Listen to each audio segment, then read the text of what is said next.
Hey everybody, this is Candice and I'm hanging out with Rob on Front Row Live. Tell me about tonight's performance. It looked like you've been on the stage before, obviously, but there was like no fears whatsoever in you. It's not true. I'm always nervous before I do a show, but Okay. I just think it's more so like anxious to do well. Right. You know, so I was definitely nervous. It was definitely some fear somewhat, but I think that's what brings out a great show. Right. You know, so. Now, as we mentioned earlier, you were previously a backup singer. So how was that transition to being the full show now?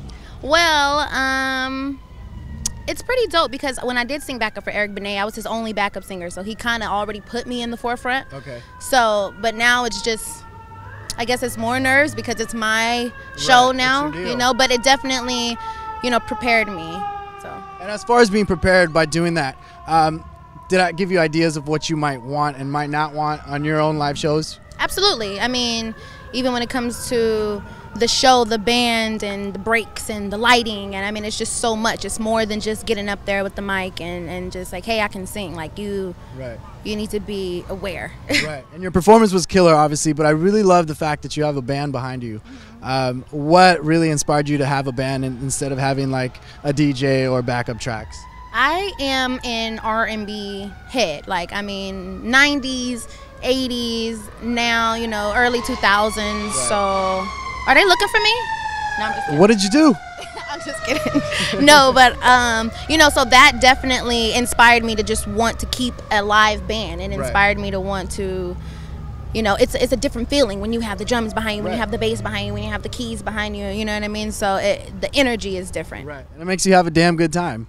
Which leads to this single that is about to drop or is already out. It's kind of leaked, but it's going to be put out and sent to radio and iTunes the 24th, the morning of the 24th. So. Nice. So this was done with featuring French Montana. Talk me into the studio process of this track.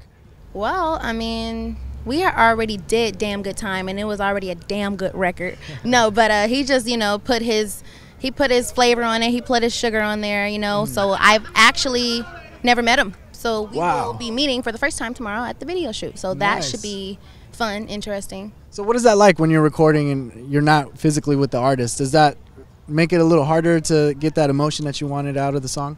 Not really. It kind of makes it easier. It's like, you know, here's my 50. This is what I have going. What can you add to that? How can you, you know, so make it better. And this track is off of an upcoming debut album, EP. What are you working on at the moment?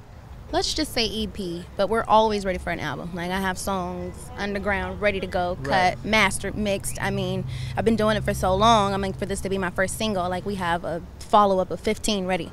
Wow. So, I mean, we can say EP, we can say album, but for damn sure the single is coming out. So. Right. And as far as producers, is there any producers that you're specifically working with, or are you still testing the waters with different ones?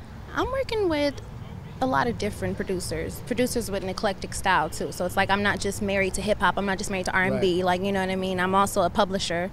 So writing comes first. You know what I mean? So I don't just limit myself to a certain producer. Like, I want my album to be, you know, just banging with a wide variety of different people working. I signed a publishing deal with Atlantic APG to be exact when I was about 19. So I guess mentally trained, that came first. Like, okay, writing, you know what I mean? So, which led me to venture out and try different producers. Okay. Right.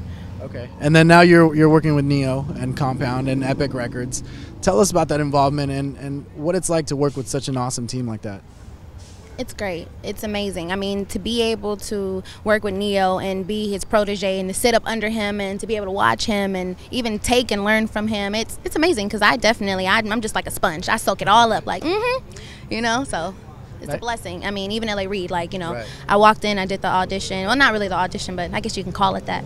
I mean, and he damn near wanted to sign me on the spot. You know, legally can't do that, but it was just a blessing how everything aligned, everything worked. That's amazing. And now that everything has aligned, any plans for a tour? Are you going to focus more on this EP first, or? We're definitely planning for tours. We're definitely planning for an EP, definitely planning for an album. Right now we're definitely focusing on the single, you know, just trying to get that pushing, get that moving, you know, because without fans, without, you know, people who are familiar with me, we can't really do a tour, but this single is going to change that. Definitely. And you kind of teased a little bit about a music video going on tomorrow with Damn Good Time. Can you tell us a little bit more about that? It's just coming. It's coming. It's just coming. Just look out for that shit. Are you nervous to meet French Montana for the first time? No, I'm more nervous to sing in front of people.